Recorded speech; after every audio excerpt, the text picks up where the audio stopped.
Most EDH players have fewer than 37 lands in their commander decks. It's not a bad thing, but I've heard this so many times when the game starts. If only I had enough lands in my hand. And we all laugh together because we know that feeling. So why don't players include more lands to avoid this from happening? In fact, lands make deck building a lot easier. I found out that 37 is the minimum amount of lands you should have in your commander decks based on my experience. So you have 37 lands, you add a Soul Ring, now you have 38 cards. You add an Arcane Signet, now you have 39 cards.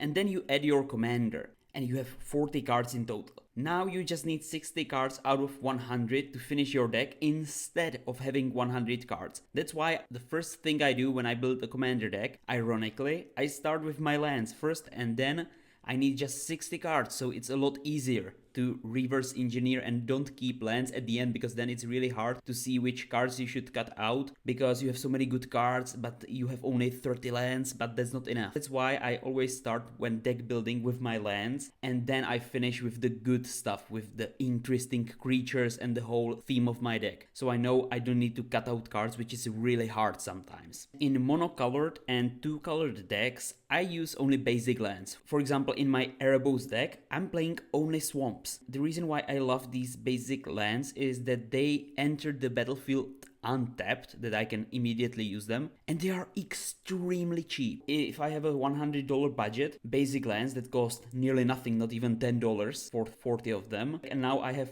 $90 left for the remaining 60-ish cards. So they save a lot of money. But what if you have 3, 4 or 5 colored commander decks? Well, then it's a bit trickier if you are on a budget, but it's good to use these 3 colored lands. They do enter tapped, but it's better than using just basic lands, because sometimes you just need that certain color. In a 5 color deck you cannot play only basic lands, so that's why you can use these 3 colored lands. They enter tapped, or you can use conditional lands. For example, for 2 colors they enter tapped or untapped based on a certain condition. They are also good and pretty cheap. What I recommend is using 5 colored lands. Cards like Mana Confluence and Command Tower are very good in these 5 colored decks. 2 cards like Venser's Journal and Spellbook are 2 artifacts that allow you to have unlimited hand size. Basically you have no maximum hand size, but they could be easily destroyed. A card like Reliquary Tower, which is a land, is really hard to remove. In fact, no one will remove your Reliquary Tower because it's a land, and in Casual Commander there's this unwritten rule that you cannot play land distraction. That's why these lands have this unwritten protection that they can't be destroyed. Artifacts, enchantments and creatures can be easily destroyed and no one will say anything, but if someone brings to a Casual Commander a card like Armageddon, no one will play with them anymore, because this is Casual Commander. We are not playing stacks, we are not playing mass land distraction. So even though this is not a good thing in my opinion, just saying that this certain archetype is not allowed, so no matter that I have a negative opinion on this, I can use this to my advantage. So if artifacts or enchantments have a certain ability and I see that a land has the same ability, I replace that enchantment with a land, because lands cost 0 but you can play 1 each turn, but no one will destroy them. It's like it has immunity from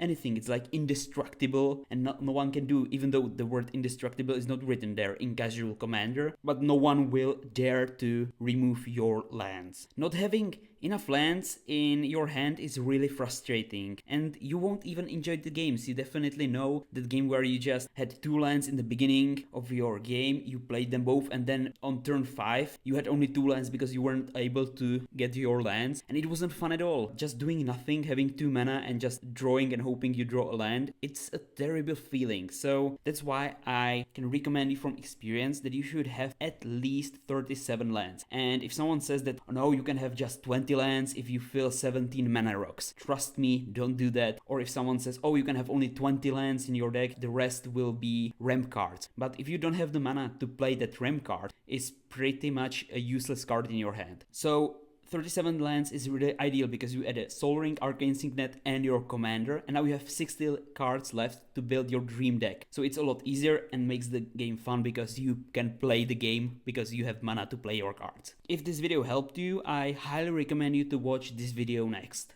Thanks for watching and stay tuned, my friends.